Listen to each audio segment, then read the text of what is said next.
तो आज का ये जो श्लोक है, हम सब लोग परेशान हैं प्रकृति के गुणों के कारण। भगवान भगवद गीता में अर्जुन जब पूछते हैं कि भाई मनुष्य न चाहते हुए भी पाप कर्म क्यों करता है, तब भगवान कहते हैं कि भाई इसका कारण क्या है, रजोगुण से उत्पन्न काम। तो हम नहीं चाहते फिर भी प्रकृति के गुणों में फंस जाते हैं और फिर कठपुतली की तरह हमको नाचना पड़ता है। हम भक्त होते हुए भी कई बार विचलित होकर मोबाइल में खराब देख लेते हैं, खराब संगति कर लेते हैं, इंद्रिय भोग में लिप्त हो जाते हैं, शुद्ध भक्ति से बहुत दूर चले जाते हैं। तो आज का ये जो श्लोक है उनमें 10 वस्तुएं बतलाई गई है और कहा गया है कि उनमें उत्तम तथा अधम गुण दोनों है। ये जो 10 वस्तुएं हैं उसमें उत्तम गुण भी है, अधम गुण भी है। तो उसका हम इस तरह से इस्तेमाल कर, जैसे मोबाइल है, अभी भागवतम का कॉपी नहीं है, तो उत्तम गुण भी है कि भाई इसमें से श्लोक पढ़ सकते हैं। इसमें अधम गुण भी है कि इसमें खराब भी आ जाता है, पॉपअप भी होता है और फिर दिल में भी पॉपअप होता है। तो इसलिए ये दोनों चीजें, ये जो 10 वस्तु यहाँ पे बतलाई गई है, तो उसका किस तरह से हम उसका उपयोग करते हैं। आज ये 10 वस्तुएं जो यहाँ पर दिखलाई गई है वो एक ऐसा सीक्रेट है कि जिससे हम प्रकृति के जो गुण है उससे ऊपर उठ सकते हैं। सत्व रजोगुण तमोगुण, खास करके रजोगुण और तमोगुण जो हमको बहुत ही परेशान करते हैं। तो अगर इस 10 चीजों को हम अच्छी तरह से समझ ले तो सत्व गुण तो प्राप्त कर ही लेते हैं। शुद्ध सत्व की बात पूरी दूर है, लेकिन सत्व गुण प्राप्त करना आसान हो जाता है। तो पहला है धर्मशास्त्र। तो शास्त्र भी अनेक प्रकार के हैं। कोई बोलते हैं कि मैं तो ये पढ़ूंगा, मैं ये वो पढ़ूंगा, लेकिन जो भगवद गीता है, भागवतम है, वो सब क्या है, सत्व गुण बढ़ाने वाली है। कुछ शास्त्रों में ऐसे भी बतलाया गया है कि ये यज्ञ करो, ये कर्म करो, इससे तुम्हें भोग मिलेगा, इससे तुमको मनोवांछित फल मिलेगा, पुत्र प्राप्ति होगी, सुंदर पत्नी मिलेगी। लेकिन सुंदर पत्नी मिलेगी, वो शास्त्र में वर्णित है कि ऐसा करने से सुंदर पत्नी मिलेगी, तो वो तो रजोगुण बढ़ाने वाला ही हुआ अंत में। लेकिन भागवतम कहते हैं कि भाई ये सब जंगल में घुसो ही मत, ये जो भोग का वन है, भोग का विलास का वन है, उसमें जाओ ही मत, ये भागवतम सिखलाता है। तो भागवतम पढ़ना, ये शास्त्र हमको पढ़ने से हम प्रकृति के गुणों को जीत सकते हैं। तो यहाँ पे जो ये दोनों चीजें होती है, बोलते हैं तो मैं तो धर्मशास्त्र पढ़ रहा हूँ, लेकिन आप क्या पढ़ते हो? क्या वो सत्वगुण और शुद्ध सत्व तक ले जाने वाले शास्त्र है, या शास्त्र ऐसे भी है कि जो हमको इस भौतिक जगत में इस तरह से अच्छी तरह से रहा जाए, भोग विलास बढ़ा जाए, वो सिखाने वाले भी शास्त्र है। तो हमको उस शास्त्रों को नहीं पढ़ना है। इसका मतलब ये नहीं कि उसकी निंदा है, लेकिन हमें उच्च ध्येय चाहिए, हमें राधा कृष्ण चाहिए जो शुद्ध सत्व में है। तो हम तो अभी तमोगुण में पड़े हुए हैं, तो उसको प्राप्त करने के लिए ऐसे शास्त्र पढ़ने चाहिए जो हमारी भोग की इच्छा को समाप्त करें। न्यूज़पेपर खोलो तो क्या है, अंबानी की यहाँ पे ये शादी में इन्होंने इसने डांस किया, ये फिल्म कलाकार आए, ये तो धर्मशास्त्र ही नहीं है। लेकिन वो पढ़ने से क्या होगा, वो पढ़ने से काम ही बढ़ेगा। तो धर्मशास्त्र भी ऐसे नहीं पढ़ने हैं कि जो हमारा रजोगुण तमोगुण बढ़ाए। तो न्यूज़पेपर की तो बात ही छोड़ो, ठीक है, अगर वो जो सेवा में लिप्त है, जिसको सेवा के लिए जरूरी है कि जो वो पढ़ने से उसको आर्टिकल लिखने में, प्रवचन में काम आता है, तो ठीक है। लेकिन अंदर भोग की इच्छा से कोई पढ़ता है तो वो तुरंत बंद कर देना है, ये पहला पॉइंट है। तो ये फॉलो करने से हम प्रकृति के गुणों को जीत सकते हैं। तो पहला है, ऐसा कुछ नहीं पढ़ना है कि जो हमारा रजोगुण तमोगुण बढ़ाए, जिसमें काम भोग की सामग्री हो, और ऐसा धर्मशास्त्र हो, ऐसा भौतिक सामग्री हो, ऐसा न्यूज़पेपर हो, जो कुछ भी सेवा के अनुसंगित नहीं है, वो आज से ही बंद कर दो। ये पहला पॉइंट है। दूसरा पॉइंट है जप। हम क्या जप करते हैं? अभी आज शिवरात्रि है, ओम नमो शिवाय, ओम नमो शिवाय, ओम नमो शिवाय, ओम नमो शिवाय चारों तरफ गूंजेगा। तो शिव जी महान वैष्णव है, कृष्ण के भक्त हैं, और वो खुद हरे कृष्णा का जप करते हैं। वो ध्यान में बैठे हैं, उनके हाथ में माला है। तो वो जब कृष्ण का जप करते हैं, तो अगर हम भी कृष्ण का जप करते तो वो नाराज थोड़ी हो जाएगा, वो और प्रसन्न होगा कि मेरे स्वामी का नामों का जप कर रहा है, तो वो और आशीर्वाद बढ़ाएगी। वो क्रोधित नहीं हो जाएगा कि तुम शिव जी मेरा नाम नहीं ले रहे हो, तुम कृष्ण का नाम ले रहे हो, ऐसा नहीं चलेगा, मैं तुम पे क्रोधित हो जाता। ऐसा नहीं होता है, वो खुश होते हैं क्योंकि उनके स्वामी का नाम लिया जा रहा है।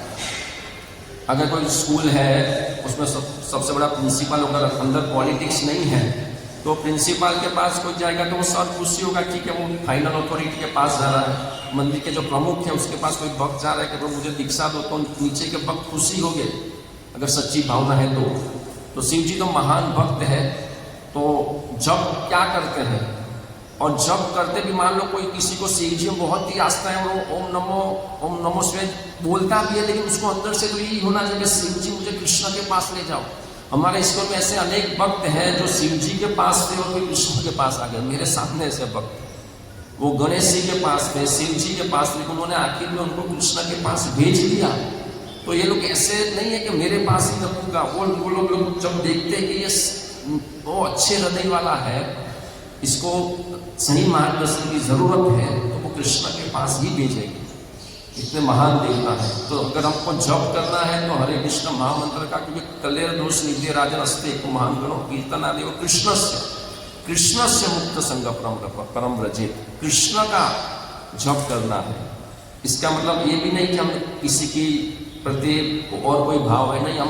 मैं आज सुबह में मैं खुद शिव जी के मंदिर में जाके आया, सेंटर के बाजू में मंगला आरती हुई, रास्ते में शिव जी का मंदिर आया, मैं खुद गया, वो प्रार्थना की कि मैं हमको कृष्ण भक्ति दो। तो शिव जी है, गणेश जी के हैं, उसके साथ हमारा कोई वो नहीं, हम उनको बहुत ही पूजते हैं, उनको आदर देते हैं, उनको यही प्रार्थना करते हैं कि हम कृष्ण भक्ति में आगे बढ़ें। तो जप है तो वो कृष्ण के नाम का जप करना है। तीसरा बहुत ही इंपॉर्टेंट है, वो है संग। संग जबरदस्त असर करता है, जबरदस्त। भक्त होने के बावजूद अगर मोबाइल में खराब देख लिया तो अच्छे ब्रह्मचारी का भी पतन हो जाएगा। तो संग मतलब सिर्फ ऐसा नहीं कि भौतिक संगति, ये सबसे खतरनाक तो इंस्ट्रूमेंटल संगति हो गई आज के जमाने में। ये कौन देखने जाएगा कि पुरुष स्त्री का संबंध क्या चल रहा है, वो जाहिर में कोई नहीं देख सकता, लेकिन मोबाइल के माध्यम से सब कुछ देख सकते हैं। तो सबसे खतरनाक संग में आज के जमाने में है मोबाइल। खराब आदमी के से भी ज्यादा खतरनाक है ये, क्योंकि ये इतनी हद तक हमको गिरा देता है कि हमको पूरा तमोगुण के अंधकार में, उसको पता ही नहीं पड़ता है कि मैंने ऐसा खराब देखा और ये मेरे सामने 3 साल की 3 महीने की बच्ची है, उसको ये भी पता नहीं पड़ता, उतना पूरा अंध हो जाता है। तो संग ऐसा करना है जैसे हम यहाँ पर आ रहे हैं, तो राधा दामोदर का संग किया, भक्तों का संग किया, तो हमको अभी सत्व गुण मिलेगा, शुद्ध सत्व मिलेगा कंटिन्यू भक्ति में रहने से। लेकिन ये रजोगुण तमोगुण वाले का संग करने से, ऐसा आदमी का भी संग करने से वो क्या सिखाएंगे? बच्चे स्कूल में आज क्या पढ़ते हैं, स्कूल में स्मार्टफोन लेके आते हैं, बैग में चोरी। अगर कोई भक्त का बच्चा भी है स्कूल में, लेकिन वो उसको मिलेगा तो मोबाइल यूज नहीं करता, इतना बड़ा हो गया, 12th में आ गया, ये छोटा सा ये देखो स्मार्टफोन में क्या क्या दिखता है। संग खराब हो गया, दिमाग भ्रष्ट हो गया। तो संग ऐसा है, लोग जो भक्ति के विरोध में है, आत्म साक्षात्कार के विरोध में है, इंद्रिय संयम के विरोध में है कि इंद्रिय मनुष्य जन्म इंद्रियों को संयमित करने के लिए, भोग विलास के लिए नहीं है।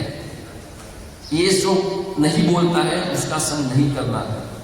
कोई बोले प्रभु ऐसे तो हम अकेले पड़ जाएंगे, नहीं पड़ेंगे। कल इस्कॉन के बहुत से भक्त हैं जो आपके सच्चे दोस्त बन सकते हैं, उनको कोई रुचि नहीं है भोग विलास बढ़ाने में, उनको रुचि है कैसे मैं इंद्रियों का संयम करूं, कैसे मैं ब्रह्मचर्य का पालन करूं, कैसे मैं आंखों, कान, नाक, जीवा सबको संयमित करूं, ये उनका लक्ष्य है। तो ऐसे लोगों से मिलो, ऐसे लोगों से डिस्कशन करो, प्रभु मेरा नहीं हो रहा है, इंद्रियों से आपका हो रहा है, कैसे करूं, तो वो रास्ता दिखाते हैं। तो इस तरह से संगति टोटली ध्यान रखना कि मैं किसका संग कर रहा हूँ। अगर ऐसे लोग काम धंधे में, बिजनेस में, स्कूल में ऐसे लोग मिलते भी हैं जो हमको खराब सिखाते हैं, पूरा अलर्ट, कई अलर्ट नहीं रहे। मंत्रा का संग करने में राम को इतना चाहते थे, वही राम को द्वेष करने लगे, ईर्ष्या करने लगे, क्रोध करने लगे, भाई इसको हटाओ, जंगल भेजो इसको, मेरे पुत्र को बना दो राजा। क्यों हुआ ऐसा? क्योंकि उसके जीवन में मंत्रा आई, मंत्रा की बात सुनी, मंत्रा की बात हृदय में, पहले तो हृदय में खुशी नहीं थी बात, वो तो तुम जाओ, तुम ऐसी बात मत करो, राम राजा बनने वाले हैं, ये लो मेरा हार ले लो सोने का। राम का राज्याभिषेक सुनकर वो खुश हुए थे। फिर धीरे धीरे धीरे मंथरा में वो जहर डाला, ऐसा जहर तो आज हर क्षण उनको मिलता है। एक क्या हरे कृष्ण बोलते हो, शाहरुख खान का मूवी देखो, एक क्या इंद्रिय संयम करके देखो, स्त्रियों के पीछे भागो, एक क्या प्याज लहसुन नहीं खाते हो, दारू पियो, आमलेट खाओ, ऐसा बोलने वाले हर क्षण मिलते हैं। एक सेंटेंस में सुरती बोलने वाले आज बहुत हैं, मुंह में तंबाकू भर के घूमने वाले बहुत हैं।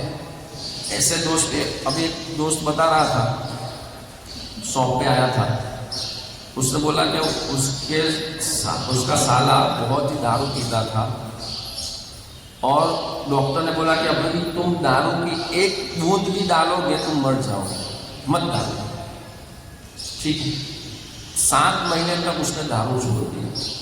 फिर एक बार संग मिला पुराने दोस्तों का, चलो दारू की तो नहीं मैंने छोड़ दिया। डॉक्टर ने बोला कि एक बूंद में दारू की पीऊंगा तो मैं मर जाऊंगा। अरे डॉक्टर तो बोलते रहते एक बूंद में कुछ नहीं होगा, चलो, और दारू पिलाया, तुरंत आईसीयू, जन्म मृत्यु के बीच में फंस गए। छोटे छोटे बच्चे हैं, नई नई शादी है, क्या हुआ? फिर बच तो गया। फिर उसने पूरा दोस्ती करता, उसके रिलेटिव के उसको दोस्तों को बोला कि ये है तुम्हारे दोस्त, ये जो तुमको जन्म मृत्यु के आईसीयू में दाखिल करे वो है तुम्हारे दोस्त। डॉक्टर ने बोला था कि एक बूंद दारू की पियोगे तुम मर जाओगे, फिर भी तुम्हारे दोस्तों ने दारू पिलाया, तो ये दोस्ती थोड़ी है। दोस्ती वो है जो एक थप्पड़ मारे कि दारू मत पी तुम मर जाएगा, वो सच्चा दोस्त है।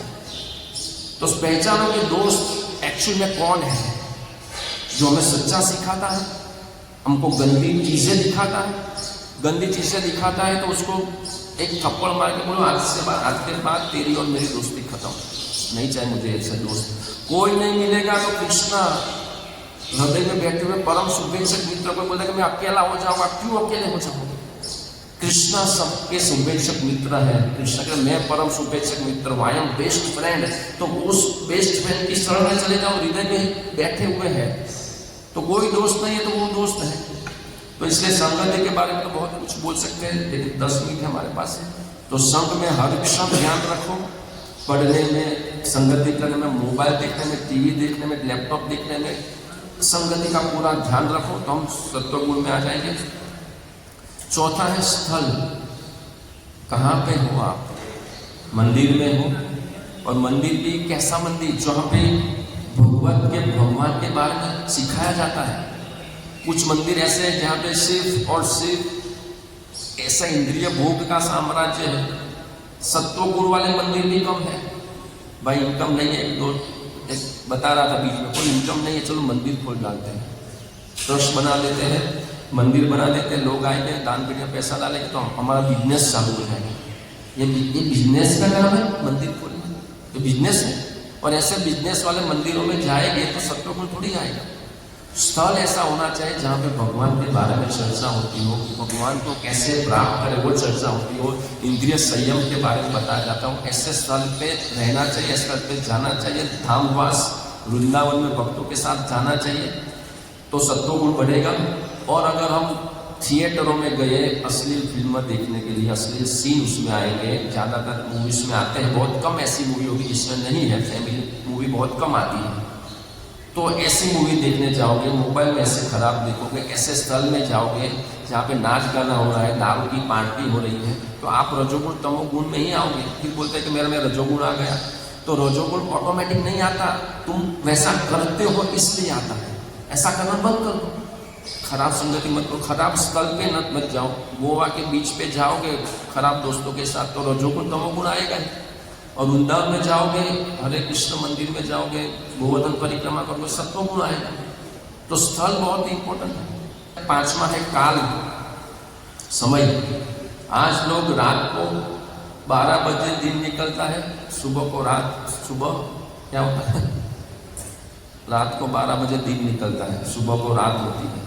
तो लोग 12 बजे 1-1 बजे तक मोबाइल पे खराब देखते हैं या खराब संगति करते हैं, रोड पे हल्ला मचाते हैं और सुबह सोते रहते हैं। तो रात का समय तमोगुणी होता है। कभी सुना है कि सुबह में कोई खराब काम हुआ हो, सुबह में मर्डर हो गया? ठीक है, होता होगा, जनरली नहीं होता। सब पाप कर्म, मतलब रात को चोरी होती है, रात को मर्डर होता है, रात को पुरुष स्त्री खराब तरीके से मिलते हैं, जनरली रात को होता है, लेकिन कलयुग के प्रभाव सुबह में भी हो जाते हैं, कोई मतलब नहीं है। लेकिन काल अर्ली मॉर्निंग उठो भाई, आपको 8 घंटे की नींद चाहिए, ठीक है 8 घंटे की लो, लेकिन वो सुबह 9 बजे सो जाओ, 4 बजे 5 बजे उठो, भगवान के सामने मंगला आरती में नाचो। कौन कहता कि सत्वगुण नहीं आएगा? आएगा सत्वगुण, लेकिन हम रात को देर तक जाएंगे तो तमोगुण आएगा, फिर खराब काम होगा, फिर सुबह नहीं उठ पाएंगे और तमोगुण में जाएगा और तमोगुण में जाएगा। इसलिए समय रात को देर तक मत जागो। ठीक है, कोई फंक्शन हो फैमिली के साथ जाना पड़े कभी कभार, ठीक है गृहस्थ है तो, लेकिन जनरली रात को जल्दी सोना है, सुबह जल्दी उठना है, भगवान का जप करना है, मंगल आरती करना है। इससे सत्वगुण आएगा, काम वासना लोभ वो सब डाउन हो जाएगा। तो काल है। छठा है कर्म। हम क्या कर्म करते हैं? ठीक है, नौकरी धंधा काम पैसा करने की कोई मनाही नहीं है, लेकिन हम कर्म क्या करते हैं वो बहुत ही इंपॉर्टेंट है। कोई बोलता है कि अर्जुन ने तो मारने का कर्म किया था, बाण चलाने का कर्म किया था, तो क्या वो रजोगुण तमोगुण में थे? नहीं। माम अनुस्मर युद्धि, आप जो भी कर्म करते हो वो भगवान का स्मरण करते करते, ये कर्म मैं भगवान के लिए करता हूँ, उस तरह से कर्म करना है। इंद्रिय भोग वाले कर्म बंद कर देना है। इस तरह से हमारा सत्वगुण बढ़ेगा। 7वां है जन्म। अभी हमारा ये भौतिक जन्म है वो हमारे हाथ में नहीं है। गरीब के घर में जन्म लिया, शूद्र के घर में जन्म लिया, ब्राह्मण के घर में जन्म लिया, वो हमारे हाथ में नहीं था, हमारे कानून के आधार पर मिल गया। लेकिन अब दूसरा जन्म होता है दीक्षा के समय। तो ये सब नियम पालन करते करते गुरु ग्रहण कर रहे हैं, और गुरु हमको जब दीक्षा देते हैं तब हमारा वास्तव में जन्म होता है। तो यह 7वां पॉइंट है जन्म। और महत्वपूर्ण पॉइंट है 8वां ध्यान। ध्यायत्व विश्रांत पुंसः संघर्ष से शुद्ध जाए, संघात संजायते कामः कामात् क्रोधः। कोई व्यक्ति मंदिर में सत्वगुण है, लेकिन मंदिर में बहुत सारे स्त्रियां भी आती हैं, तो ध्यान हम किसका करते हैं? राधा दामोदर पे ध्यान है या स्त्री मंदिर में आई है उसके ऊपर ध्यान है? तो वो सत्वगुण काम करने का चांस बहुत कम है। ध्यान क्या है? विश्वामित्र तो ध्यान में थे, लेकिन उसका ध्यान मेनका पे गया तो रजोगुण तमोगुण आ गया। तो मंदिर में है या हम बिजनेस पे हैं, कोई बात नहीं।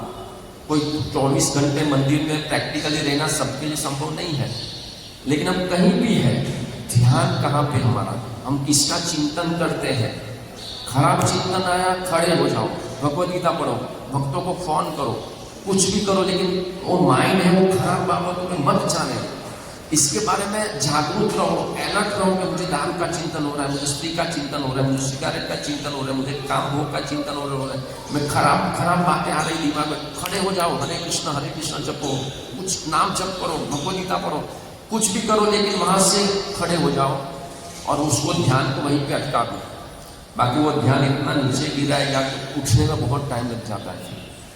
तो ध्यान मंदिर में हो या अपने बिजनेस पर खराब बातों में ध्यान जाता है, उसको फौरन खींच लो और अच्छी जगह पे लगा दो। 9वां है जल। हम जो पानी पीते हैं वो शुद्ध होना चाहिए। हम जो स्नान करते हैं उसमें अत्तर पत्तर डाल दिया, कॉलन वाटर डाल दिया, वो से शुद्ध जल पीना है, शुद्ध जल से स्नान करना है। और दिन में हो सके तो 2-3 बार तो मिनिमम स्नान करना है। जब भी टॉयलेट जाते हैं तब स्नान करना है, उससे पवित्रता आती है और उससे हमारे में सत्वगुण बढ़ने का चांस बढ़ जाता है। जितनी मलिनता होगी उतना रजोगुण तमोगुण बढ़ेगा। इसलिए जल जो है पीने वाला और स्नान करने वाला शुद्ध होना चाहिए, उससे भी सत्वगुण बढ़ता है। और लास्ट में है 10वें नंबर पे है संस्कार। तो ये लास्ट है। तो अनेक जन्मों के संस्कार हमारे चित्त में होते हैं। हम बोले प्रभु मैं तो मंगला आरती भी करता हूँ, भगवद गीता भी पढ़ता हूँ, खराब संगत भी नहीं करता हूँ, सब नियम अपने 9 में करता हूँ, फिर भी खराब बातें निकल में आ जाती हैं। तो वो पूर्व जन्म के संस्कार हैं। तो इसलिए उसमें थोड़ा समय लगता है वो संस्कारों को निकालने में। तो धीरज के साथ हरे कृष्ण के जब परिश्रम चालू रखिए तो वो संस्कार आएंगे। और जो भी है गर्भधान संस्कार से लेकर आदमी जब मर जाता है तब होता है अंतिम संस्कार। तो गर्भधान संस्कार से लेकर अंतिम संस्कार तक के जितने भी संस्कार है वो सब संस्कार हमको करना है, उससे भी गुण का प्रभाव बदल जाता है। तो आज यही श्लोक था। ये 10 पॉइंट 11वें स्कंद में है, दूसरे भाग में शुरुआत में 4थे श्लोक में। इसको लिख लो भागवतम में से, और ये 10 से 10 जीवन में अमल करना शुरू कर दो, तो हम रजोगुण तमोगुण को जीत लेंगे और सत्वगुण और फिर शुद्ध सत्व में स्थापित हो जाएगा। हरे कृष्ण। कोई प्रश्न है तो पूछ सकते हैं। हर संडे को ड्रिंक करता हूँ। हर संडे ड्रिंक करते हैं, कोई बात नहीं। और पहली बार आया हूँ। पहली बार मतलब माला की आज पहली बार। माला पहली बार नहीं। अरे हरे कृष्ण में आज पहला दिन है आपका, बहुत अच्छा। देखिए हर संडे और आप कभी हफ्ते में कभी कभी जैसे कोई मेहमान आ गए तो हफ्ते में 2 दिन के हो जाते हैं। अच्छा। देखिए इसको बोलने के लिए हिम्मत चाहिए, अपने गुण अपने अवगुण को देखना है, ये सबसे बड़ा गुण है। आज ट्रेंड क्या चल रहा है, प्रभु ये ऐसा वो वैसा, ये दारू पीता है, ये नॉनवेज खाता है, ये माला बराबर नहीं करता, सेवा बराबर नहीं करता। भाई हमें क्या दोष है? तो सबसे अच्छी बात यह है कि आपने देखा, ये ध्यानपूर्वक सुना। आज शिवरात्रि है, महान शिव जी का दिन है और महान वैष्णव है, बहुत ही हम प्रेम करते हैं, उनको आदर करते हैं। आज के दिन आपने ये बोला कि मैं हर संडे ड्रिंक करता हूँ और कई बार मेहमान आते तो 2-3 बार भी हो जाता है।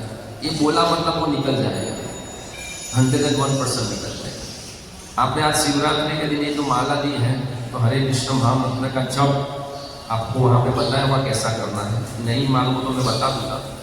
एटलीस्ट मिनिमम 1 माला कीजिए। कहाँ रहते हैं आप? मैं उधना में रहते हैं, ठीक है। तो आपके घर पे हम हाउस प्रोग्राम भी कर सकते हैं, हम फ्री में करते हैं। आपके घर पे आएंगे, कीर्तन प्रवचन प्रसाद लेके आएंगे।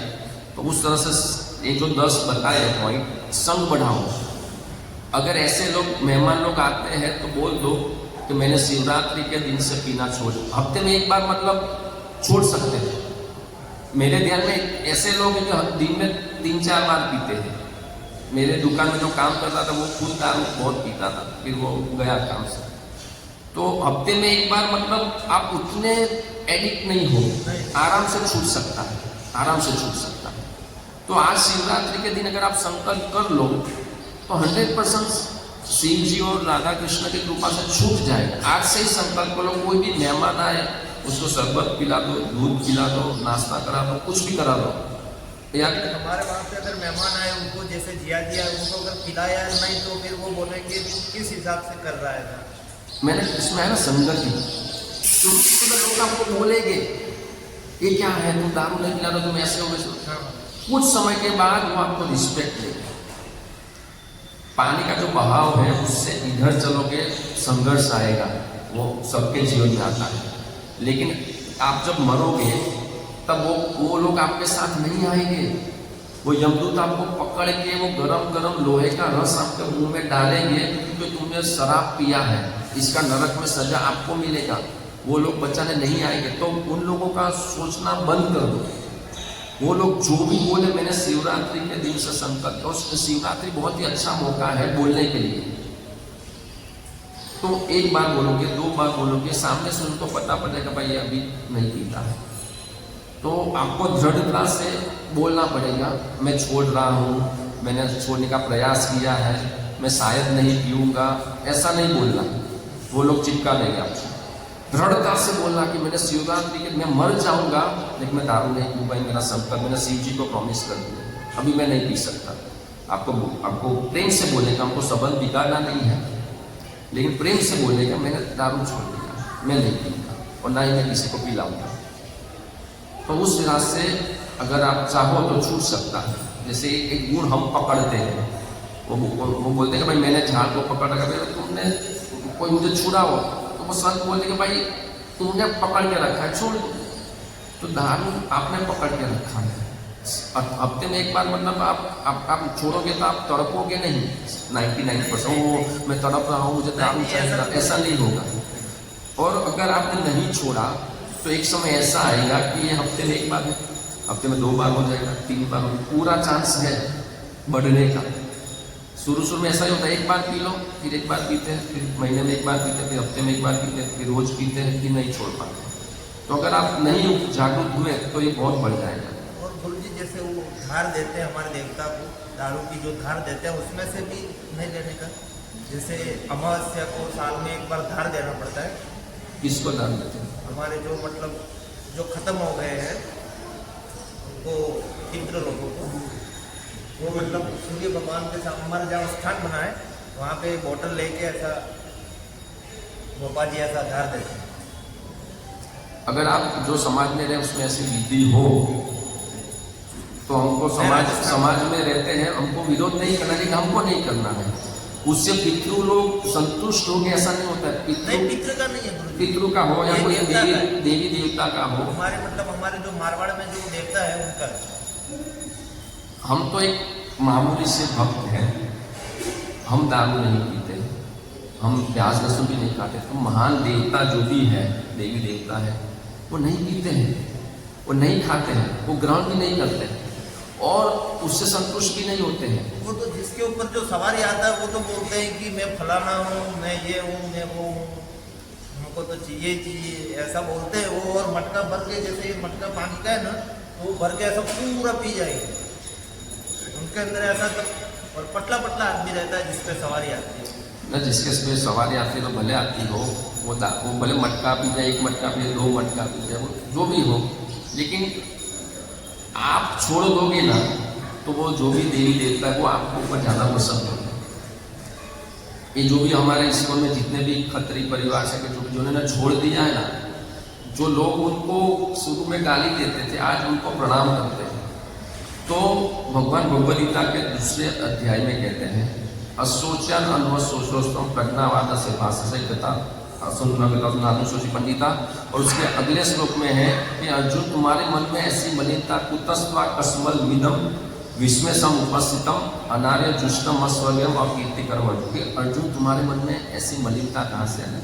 आप कृष्ण के अंश हो, वो देवी देवता जो भी है वो कृष्ण के अंश है। तो भगवान कहते हैं तुम्हें ऐसी मलिनता कहाँ से आई? दारू पीने की, भोग पीने की, मेरे संबंधी है उसको खराब लगे। अर्जुन बोले ये सब गंदी बातें हैं, इससे तुम्हें अपयश मिलेगा और उच्च लोक की प्राप्ति नहीं होगी। तो आप अगर इसमें संलग्न रहेंगे आपको अपयश मिलेगा, मृत्यु के बाद आपको नीच लोक मिलेगा, नीच योनि मिलेगी। तो आपके समाज में जो भी होता हो होने दो, वो आप बंद नहीं कर सकते, हमको बंद करना है बस। आपको अगर समाज में प्रोग्राम में आपको हाजिरी देनी पड़ती है, हाजिरी दे दो, कुछ करके मुँह दिखा दो मैं आया हूँ, फिर निकल जाओ। लेकिन स्ट्रांगली आपको कहे ऐसा तो मेरा नंबर ले लो, कोई भी फोर्स करे मेरे से बात करा देना,